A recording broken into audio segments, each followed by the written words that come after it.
IAP సెంటర్‌లో token ఇస్తే చాలు ఇంకా పూర్తిగా ప్రభుత్వం బాధ్యత తీసుకోవాలా? దీనికి సంబంధించి ఇంకా ఎలాంటి బాధ్యత రైతుకు ఉండదు ఒకటి. కానీ ఇక్కడ ఏం జరుగుతుంది ఐకేపీ సెంటర్‌లో ధాన్యం ఆరబోసిన తర్వాత దాదాపు 15, 20 రోజులు కూడా వాళ్ళు కాంటా పెట్టట్లేదు.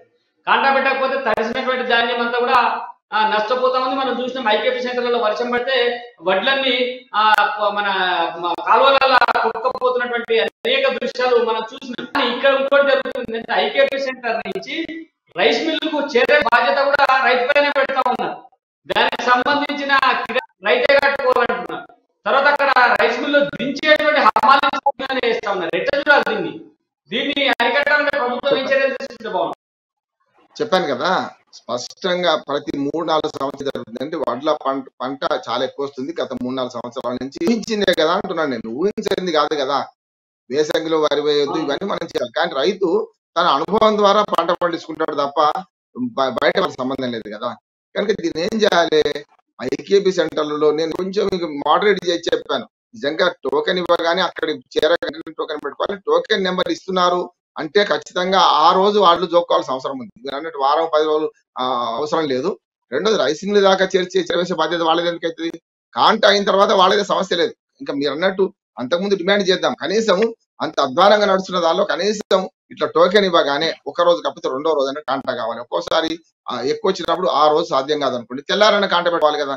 కాంటా పెట్టుకున్నాడంటే ఈ రైతు చక్కగా వాళ్ళు బిల్లు తీసుకొని వెళ్ళిపోవాలి. మీరు మార్కెట్కి వెళ్తాం మనం తక్కువటి కాగానే తక్కువటి అయిన క్షణంలో ఆ వడ్లు ధాన్యం కానీ ఆ కూరగాయలు కానీ వాళ్ళు ఉస్మాన్ గంజ్ వెళ్తాం, మనకు మీరాల మండి వెళ్తాం, చూస్తున్నాం కదా.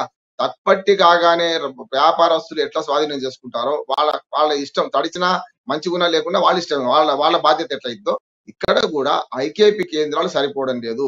గన్నీ బ్యాగ్ సప్లై సరిగ్గా లేదు, సిబ్బంది సరిగ్గా లేరు, హమాలీలు 1-2 రోజులు అందుబాటులో ఉండలేరు. వీటన్నిటిని పరిష్కరించాల్సిన సివిల్ సప్లై శాఖ కదా. ఈ బాధ్యత ఎందుకు ఎత్తుకున్నారు?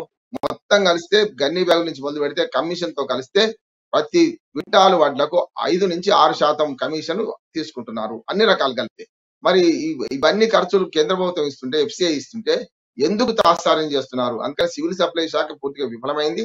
ఏ పరిస్థితుల్లో కూడా ఇప్పటికైనా 8 రోజుల టైం మాత్రం మిగిలి ఉంది. ఇవాళ మన ఋతుపవనాలు 3వ తారీఖు 4వ తారీఖు మన రాష్ట్రానికి వస్తాయి. 1వ తారీఖు మనకు కేరళ ప్రవేశిస్తే అతి త్వరలో వర్షాలు వచ్చే అవకాశం ఉంది కనుక వెంటనే దీపం ఉన్నప్పుడు ఇల్లు చక్కబెట్టుకోవాలి. ఎండలు వస్తున్నాయి 2-3 రోజులు. మళ్ళీ తెలంగాణకు వాతావరణ శాఖ కూడా చెప్తుంది ఏంటంటే వర్షాలు పడతాయి అంటున్నారు.